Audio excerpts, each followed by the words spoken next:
चौतरफा वार हर तरफ से घेर रहे हैं हम। एक तरफ उनके एयरबेसेस को तबाह करके, क्योंकि आपने जो ये बीती रात ड्रोन्स भेजे, मिसाइलें भेजी, कुछ ही देर में मौसमी आपको वहां तक ले भी जाएंगी।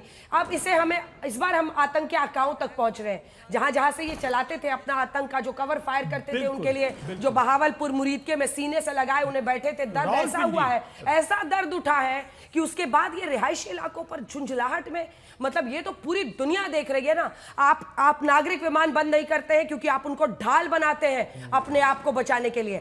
आप उसके बाद से भारत के रिहायशी इलाकों पर हमला करते हैं। इससे ज्यादा सबूत क्या चाहिए जनरल दयाल? आप देखिए, आप बिल्कुल, ये भी तो आतंक है। जब आप हमारे नागरिकों पे, हमारे बॉर्डर एरियाज में जब हमारे नागरिकों पे आप बार बार ड्रोन से हमला करने की कोशिश करते हो, तो जो वो आतंकवाद का जो भय का वातावरण आप पैदा करने की कोशिश करते हो, ये तो आतंकवाद से भी ज्यादा खतरनाक है। अगर आप इंटरनेशनल बाउंड्री को एलसी की तरह ट्रीट करने लगे तो आपका जवाब, आपको आपकी रीढ़ की हड्डी पर जवाब तो बनता है ना, रावलपिंडी पर तो अटैक बनता है ना, इस्लामाबाद पे अटैक बनता है।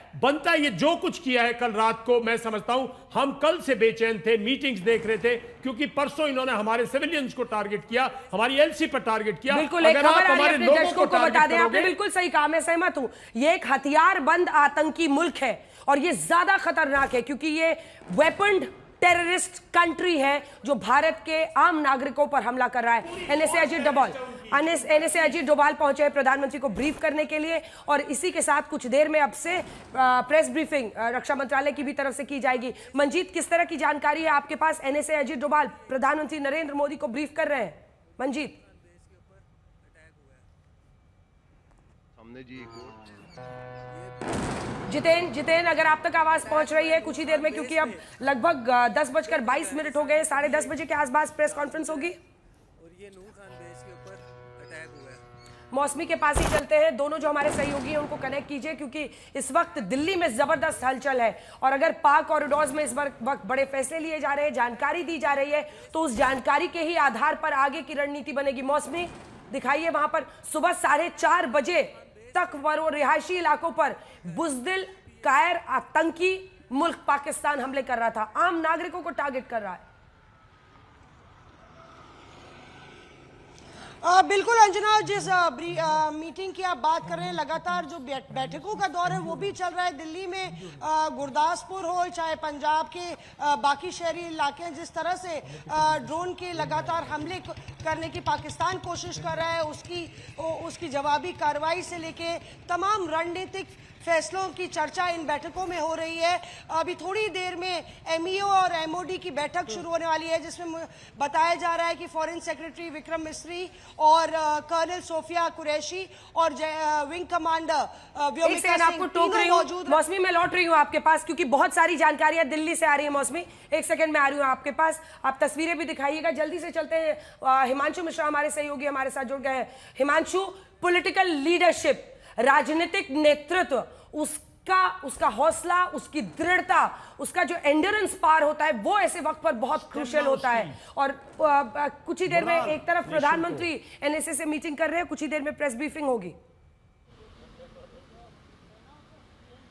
देखिए, बिल्कुल जो राजनीतिक लीडरशिप है वो बहुत महत्वपूर्ण होती है जब इस तरीके की सिचुएशन होती है। और आप देखिए कि प्रधानमंत्री नरेंद्र मोदी ने पूरा संयम बनाए रखा, 13 दिन संयम बना के रखा, और पूरी तैयारियों के साथ ही जो है ऑपरेशन सिंदूर को जो है वो शुरू किया गया था। अंजना, आप देखिए प्रधानमंत्री नरेंद्र मोदी 22 तारीख को कट शॉट करते हैं सऊदी अरेबिया का अपना दौरा, एयरपोर्ट पे वो एनएसए विदेश मंत्री और विदेश सचिव से मुलाकात करते हैं और तमाम बैठकें करते हैं, सीसीएस की बैठक करते हैं, डिप्लोमेटिक स्तर पर जो फैसले लेने होते हैं सीसीएस में वो लिए जाते हैं। उसके बाद हाई लेवल मीटिंग करते हैं, रक्षा मंत्री से मुलाकात करते हैं, तीनों ही सेनाओं के चीफ से अलग अलग मुलाकात करते हैं। और जब ये इंश्योर कर लेते हैं कि भारत पाकिस्तान को जवाब दे सकता है जो आतंकी घटना की गई है, और वो भी संयमित तरीके से दिया। आप देखिए, जहां आतंकी संगठनों की ठिकाने थे वहां पर हमले किए गए, रिहायशी इलाकों में नहीं किया गया। पाकिस्तान की सेना के जो ठिकाने हैं, जो जगहें हैं, वहां नहीं kiya गया था। और यही कारण है कि भारत संयमित तरीके से जिम्मेदारी के साथ जो है पाकिस्तान की हर कहें कि जो घटना है उसका जवाब दे रहा है, जो हमले हैं उसका जवाब दे रहा है। प्रेस कॉन्फ्रेंस की तस्वीरें आ गई हैं, कुछ ही देर में यहाँ पर पीसी होगी। हिमांशु, हम तस्वीरें दिखा रहे हैं, यही फर्क है ना भारत और पाकिस्तान में, जो आप भी बता रहे हैं। भारत ने जिस तरह से और कहा था ना, वो जनरल हाफिज मौलाना मुनीर ने, कैसे वो भारत धर्म के आधार पर हिंदुओं के खिलाफ जब बोल रहा था तो उसने जगुलर वेन की बात की थी। आज जो सेना ने कार्रवाई की है उसको जगुलर वेन पर ही सबसे बड़ा हमला बताया जाता है। जगुलर वेन वही वेन है जिससे आप कह सकते हैं सबसे महत्वपूर्ण, वहां पर हमला यानी जान चली जाती है। बिल्कुल, और उसी शहरग पर पाकिस्तान की ये करारा वार है। अगर आप एक एक निशाने को देखें, क्यों ये निशाना चुना गया है, पाकिस्तान की सेना की जगुलर या वो शहरग, उसका फोर कोर यानी लाहौर का कोर, कौन से उसके भाग है, 10 डिव और 11 डिव।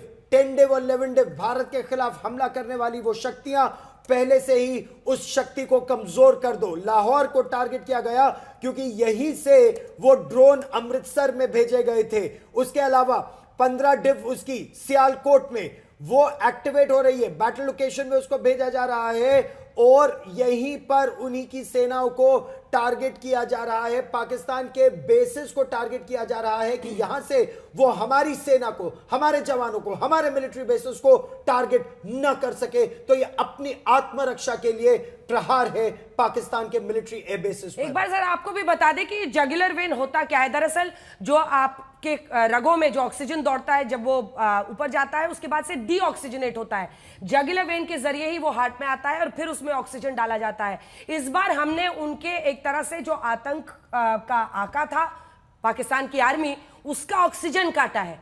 हमने ये सुनिश्चित किया है कि उनके जो फाइटर विमान हैं वो सिटिंग डक्स बन के रह जाएं, उनके लिए उड़ान भरना मुश्किल हो। अगर हम उनके HQ-9 सिस्टम को तबाह करते हैं, हम उनके AWACS सिस्टम को तबाह करते हैं, अगर हम उनके 4 एयर बेसेस को, नूर खान एयरबेस रावलपिंडी पाकिस्तान, रावलपिंडी यानी यहीं से चलता है पाकिस्तान, बाकी सरकार तो कठपुतली है। और शाहबाज शरीफ क्या हैसियत रखते हैं पाकिस्तान में, ये सब लोग जानते हैं। वहां पर बूट पॉलिश कहा जाता है, बूट पॉलिश कहा जाता है उन्हें, बूट पॉलिश कहा जाता है। और बीते दिन तो एक सांसद ने बड़ा अच्छा कहा था उसके लिए, ख्वाजा आसिफ के लिए साफ कहा था कि अंग्रेजी नहीं आती है तो क्यों जाते हो इंटरनेशनल चैनल्स पर इंटरव्यू देने के लिए। खुद ही कहता है कि हम सोशल मीडिया पर सुनकर जानकारी उठाकर वहां से वो गलत फहमियां फैलाते हैं। वहीं अब से कुछ देर में आप देखेंगे कि भारतीय सेना की तरफ से किस तरह से प्रोफेशनल तरीके से विदेश मंत्रालय, भारतीय सेना की तरफ से जानकारी दी जाती है। एक एक जानकारी सबूत के आधार पर है। नागरिक विमानों को ढाल बनाओगे तो हम उसके खिलाफ कार्रवाई करेंगे।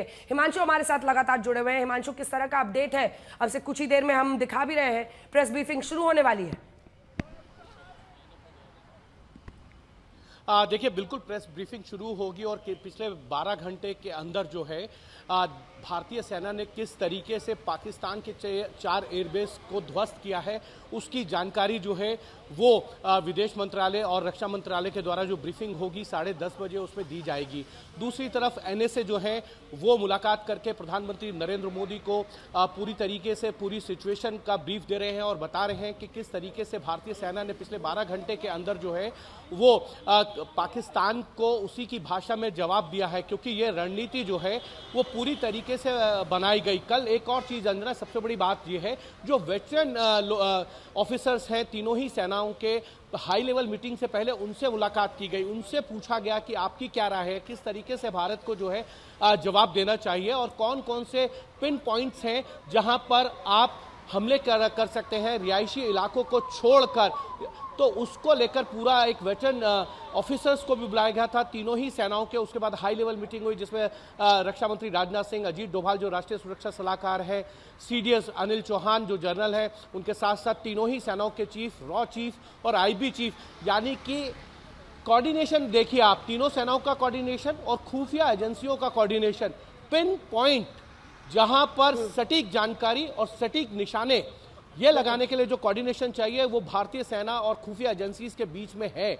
इसका कोऑर्डिनेशन का पूरा काम जो है वो अजीत डोभाल देख रहे हैं। जो